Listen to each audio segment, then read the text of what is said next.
അസ്സലാമു അലൈക്കും വറഹ്മത്തുള്ളാഹി തആല വബറകാതുഹു. പ്രിയമുള്ള മോമിനാത്തുകളെ, ഒരു മനുഷ്യൻ തെറ്റ് ചെയ്യുമ്പോൾ അവനക്ക് 10 കാര്യങ്ങൾ വന്നുകൂടുന്നുണ്ട് എന്ന് ഞാൻ അതിൽ 4 മുൻ ക്ലാസ്സിൽ പറയുകയുണ്ടായി.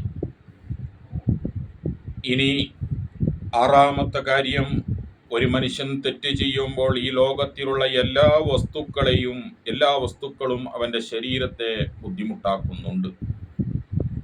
6ാമത്തത്, ഒരു തെറ്റ് ചെയ്യുമ്പോൾ അവൻ്റെ ശരീരം മലിനമാവുകയാണ്, വൃത്തികേടാകുകയാണ്.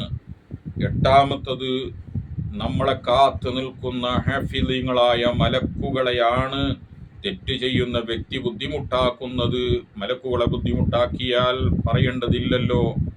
7ാമത്തത്, ഒരു മനുഷ്യൻ തെറ്റ് ചെയ്യുമ്പോൾ റൗളയിൽ കിടക്കുന്ന ഹബീബായ റസൂലുള്ളാഹി സല്ലല്ലാഹു അലൈഹി വസല്ലമ തങ്ങളെയാണ് വേദനിപ്പിക്കുന്നത്.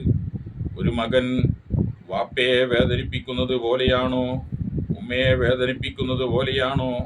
ഭാര്യയെ വേദനിപ്പിക്കുന്നത് പോലെയാണോ ഹബീബായ തങ്ങളെ വേദനിപ്പിക്കുന്നത്? മറ്റുള്ളവരെ വേദനിപ്പിക്കണമെന്നല്ല പറഞ്ഞതിൻ്റെ അർത്ഥം. ഹബീബായ തങ്ങളെ വേദനിപ്പിക്കുകയാണ് ഒരു മനുഷ്യൻ തെറ്റ് ചെയ്യുമ്പോൾ. അതുകൊണ്ട് തെറ്റിൽ നിന്ന് മാറി നിൽക്കാൻ വേണ്ടി ശ്രമിക്കുക. അള്ളാഹു അതിന് തൗഫീക്ക് നൽകുമാറാവട്ടെ. ആമീൻ. അസ്സലാമു അലൈക്കും വറഹ്മത്തുള്ളാഹി വബറകാതുഹു.